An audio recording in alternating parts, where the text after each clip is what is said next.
식당에 점심시간마다 자주 찾아오던 남편은 어느 날 저에게 자신이 살면서 한 번도 이런 말을 부끄러워서 해본 적이 없는데 그쪽이 너무 마음에 든다고 제가 보고도 또 보고 싶어서 3개월이나 이 식당에 온 거라고 말을 꺼내더라고요.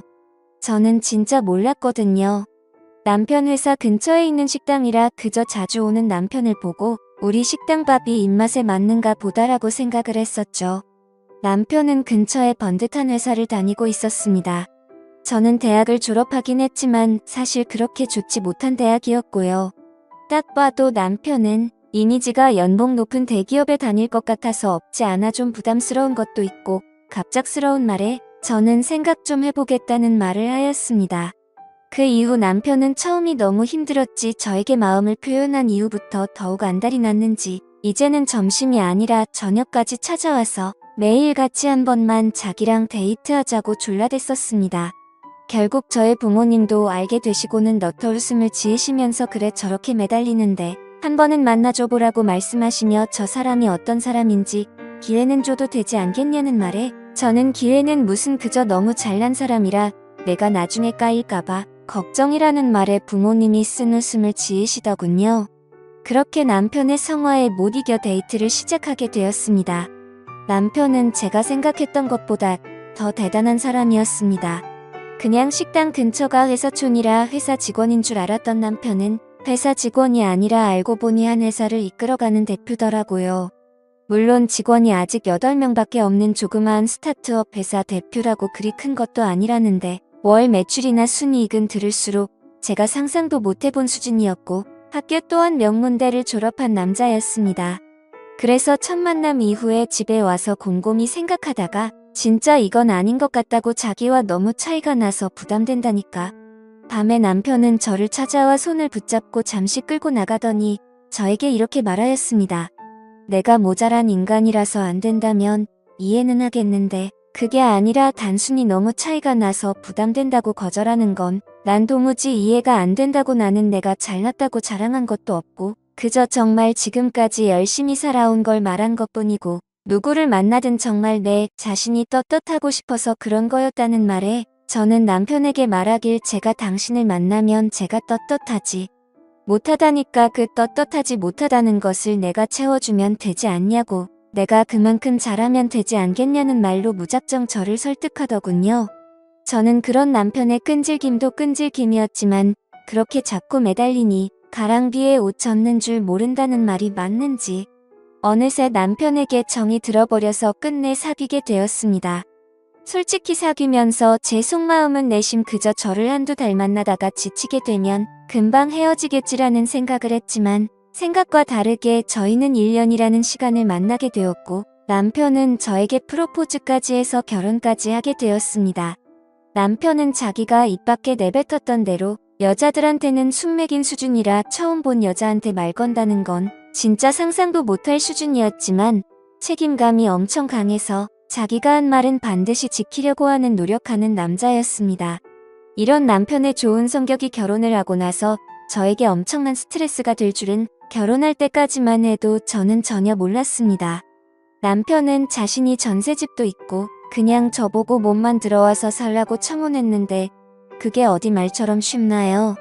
저의 부모님도 그 이야기를 듣고는 그건 그렇게 하면 절대 안 된다고 안 그래도 남편에 비해서 모자란데 그렇게 정말 몸만 갖다가는 시댁에 무슨 소리를 들을지 모른다고 남편을 오히려 타박하시며 잠깐만 기다려보라고 말씀하셨고 그러곤 제 어머니는 무언가 깊은 곳에서 고이 간직하던 걸 꺼내보시더니 저희 이비 부부에게 말씀하셨습니다.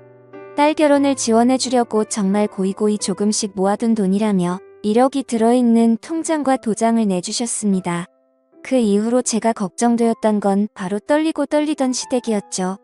처음 시댁에 인사를 드리러 간 날 남편과 도련님 그리고 시부모님들이랑 첫 대면을 한 날이었는데 다들 저를 따뜻하게 맞이해 주셨는데 시어머니는 자기 아들과 너무나도 모자란 제가 마음에 안 드셨는지 대놓고 무시하고 면박을 주시더군요.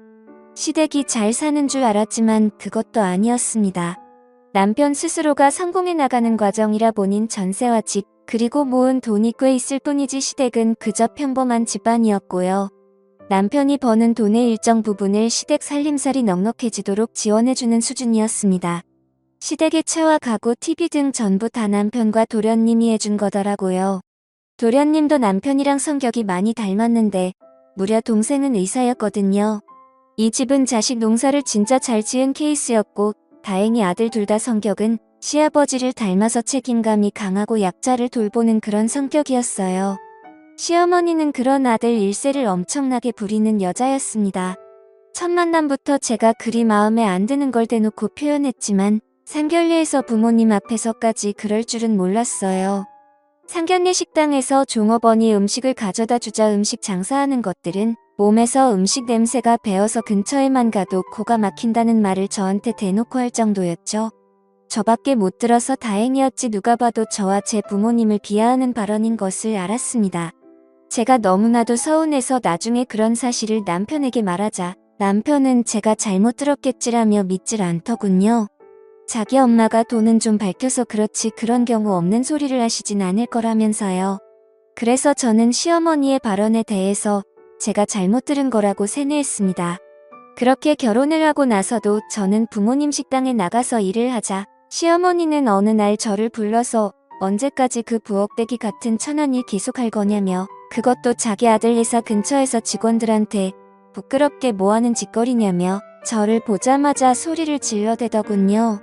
저는 시어머니의 울음장에 순간 주눅이 들어서 아무 말도 못하고 있었고 심지어 시어머니가 말하는 욕을 다 듣고 있다가 집에 돌아와서 부모님께 시어머니가 자기 아들 직원들 다니는데 이러고 있는 게 마음에 안 든다고 했다고 하니 부모님께서도 그럴 수도 있겠다며 너도 그냥 가정주부로 이제 살으라고 우리도 이번에 건물 계약 기간 끝나면 옮길 거라고 하시더군요. 사실 저 때문에 옮긴 거였죠. 남편은 그 사실을 알고는 저의 부모님을 찾아가 말리려 했지만 막무가내로 진짜 부모님은 이사를 가셨습니다. 그때부터 저는 부모님 가슴에 못을 박았나 봅니다. 남편은 이왕 이렇게 된 거 그냥 저보고도 애 낳고 집에서 아이 육아에 힘써주면 훨씬 더 좋겠다며 자신이 더 열심히 일하겠다고 했습니다. 그렇게 제가 일을 안 나가게 된 남편은 빠르게 아이를 가지고 싶어 했고 그렇게 저는 2달도 채 지나지 않아서 아이를 임신하게 되었습니다. 근데 제가 집에서 쉬고 있는 게 그리 못마땅한지 그때부터 시어머니가 저를 매일 같이 불러대더군요. 저희 집에서 시어머니 집 가려면 나름 거리감 있는 1시간 거리인데 그걸 하루 이틀도 아니고 매일 같이 불러대서는 저에게 말하길 더 잘하는 일이나 한번 해보라고 말을 하더군요. 그게 무슨 말씀이시냐니까 시어머니는 저에게 짜증난다는 표정으로 얘가 왜 이리 말귀를 못 알아들어 음식 만들고 청소하고 그게 너가 식당에서 하던 거잖아 라고 소리를 지르며 저를 그때부터 자기 신모처럼 부려먹기 시작하더군요. 그렇게 차비조차도 안 주면서 줄곧 불러내서 저를 막무가내로 부려먹었습니다. 그래도 배가 부르기 전까진 참았는데 어느덧 임신한 배가 점점 불러오고 제가 점점 몸이 무거워서 아이 때문에 몸도 무겁고 겁이 난다고 집에서 좀 쉬고 싶다고 말을 해도 시어머니는 저한테 소리를 질러대며 지금 시어머니 말 무시하냐고 그깟 애 하나 배웠다고 유세 떠는 거냐고 누구는 애 안 낳아봤냐고 꾀병 부리지 말고 당장 튀어오라는 말에 어쩔 수 없이 끙끙대며 몇 번 더 가게 되었고 뒤늦게나마 남편이 그 사실을 알고 시어머니랑 대판 싸운 걸로 합니다.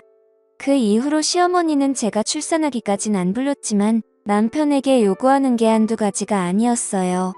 매달 남편이 200만 원이나 용돈을 시어머니한테 챙겨주는데도 불구하고 생일이면 명품백을 받고 싶다는 등 누구 가족이 이번에 1,000만 원 들여서 하와이 여행을 갔는데 그렇게 좋았다는 등 비행기에서도 좌석 등급 중에 퍼스트 클래스가 그렇게 좋다면서 남편을 계속 압박하는데 저는 문득 아직도 기억나는 게 저랑 남편 아들은 저렴한 이코노미 좌석을 타고 어머니 아버지만 그 비싼 돈 있어도 타기가 부담된다는 1,000만 원도 넘는 퍼스트 클래스 좌석을 끊어들여서 유럽 여행을 간 적이 있습니다. 시어머니는 처음 퍼스트 클래스 좌석을 타고더니 앞으로 자기는 싸구려 저렴한 좌석은 못 타겠다며 좁디 좁은 이코노미 좌석을 타고 온 저희 부부에게 어찌나 자랑을 하는지 진짜 배알이 꼴리더라고요. 남편이 버는 돈을 마치 자기 주머니처럼 생각하며 남편을 만날 때마다 수시로 요즘 돈은 얼마나 들어오는지 물어보던 시어머니. 지금 다시 생각만 해도 치가 떨립니다. 압니다. 제가 얼마나 바보 같은지요. 돈 버는 남편이 그렇게 가만히 있는데 제가 시어머니랑 머리끄덩이 잡고 그렇다고 싸울 순 없었어요.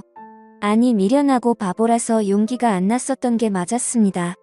그렇게 5년을 살았는데 둘째 도련님께서 드디어 장가를 가시게 되었습니다. 상대방은 도련님과 같은 의사라고 하더군요. 저희 둘째 도련님도 바보라고 해야 될지 착하다고 해야 될지 자신이 의사가 돼서 버는 모든 돈을 모두 시부모님께 맡기고 그 통장을 알고 보니 시어머니가 다 관리했다고 하더군요.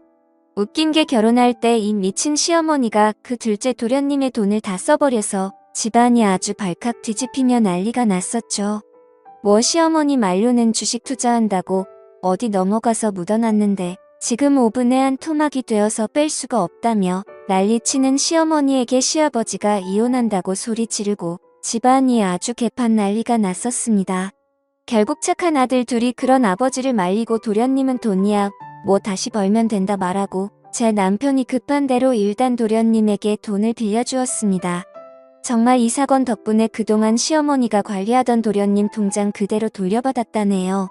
새로 들어온 동서는 누가 봐도 저와는 완전 다른 당당하고 멋진 여자였습니다.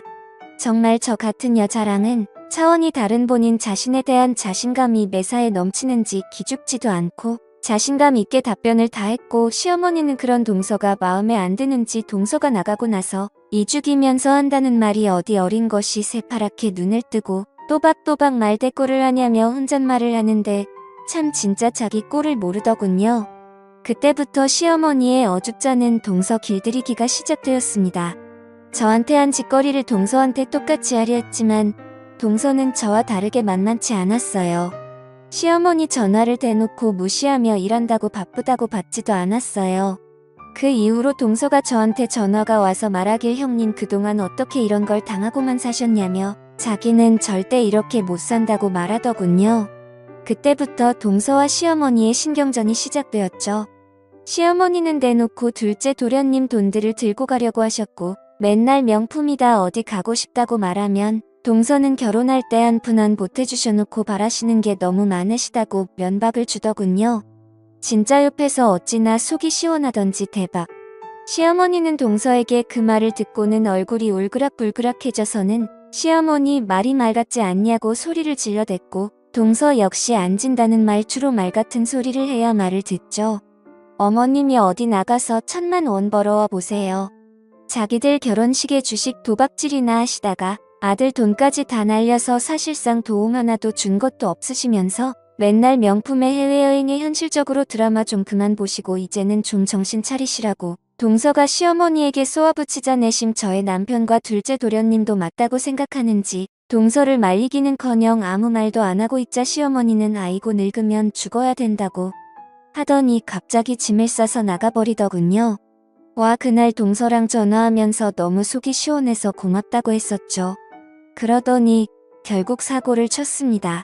이 미친 시어머니가 둘째 도련님 집에 찾아와서는 도련님한테 전화해서 음식을 사왔는데 정말 맛있는 거라고 집에 놔두고 갈 테니 집 현관문 비밀번호를 받아서 아무도 없는 집에 문 따고 들어가 옷과 반지랑 돈 되는 귀중품 싸그리 도둑질해서 나간 거였죠. 뭐 자기 딴에는 자기 아들과 며느리가 고소하겠냐 싶었겠죠. 화가 나서 저질렀다는 건 아는데 저희 동서가 보통 동서인가요? 바로 경찰에 신고하고 잡혀 들어가자 장난이었다고 했지만 이미 몇 개는 팔아서 돈까지 쓰기도 했는데 화가 나서 저질렀다는데 그게 말이 됩니까? 시어머니는 동서를 째려보며 말했습니다. 니네 부모가 얼마나 막돼 먹은 부모들이길래 자식 새끼들도 이따위로 키웠냐고 말하며 갑자기 동서 뺨을 때렸고 동서는 맞자마자 그대로 시어머니의 뺨을 한 대도 아니고 2대를 후려 갈겼습니다. 동서의 이런 행동까지는 전혀 생각 못한 시어머니는 자기의 빨개진 뺨을 두 손으로 당황해하며 부여잡았고 그 시어머니를 차가운 눈빛으로 바라보며 동서는 말하였습니다. 지금 시어머니가 선을 넘어도 제대로 선 넘은 거라고 절대 합의란 없고 무조건 감옥 보낸다고 말하자 시어머니는 동서에게 뺨 맞은 현실이 아직도 믿기지 않은지 멍하니 있더군요. 저는 내심 속이 시원하면서도 저 역시 뺨까지 때릴 줄 몰랐던 이 상황을 어떻게 해야 할지 몰랐습니다. 사실 시어머니가 도가 지나치게 선을 넘은 건 맞았으니까요. 속으론 박수라도 치고 있었네요. 도련님과 남편도 시어머니가 명확히 잘못한 거라 뭐라 말도 못하고 속은 시원한 것 같긴 한데 자기를 낳아준 엄마니까 표현은 대놓고 못하는 그런 상황이 되자 시아버지는 막내 도련님 보고 미안해. 내가 달래주라고 말씀하시며 저에게도 집에 일단 돌아가라고 말씀하셨습니다. 그 이후로 시아버지는 동서에게 연락해 이번 일은 시아버지 얼굴을 봐서라도 한 번만 없던 일로 하자고 해서 탄원서하고 잘 처리했고 시어머니는 그 이후로 진짜 쥐 죽은 듯이 삽니다. 시아버지가 한 번만 더 집안 분란 일으키면 쫓아낼 거라고 우름장 났다네요. 저희한테 연락도 안 하고 이제 시댁 집에 가면 시어머니는 그냥 조용히 식사만 하고 쥐 죽은 듯이 지냅니다. 자만을 높은 줄 모르고 날뛰시더니 모두가 자기 편 안 들어주고 도둑질하다가 며느리한테 뺨까지 맞고서야 정신을 차리다니 동서의 시원한 성격이 참 부럽습니다. 지금까지 제 사연을 들어주셔서 감사드립니다.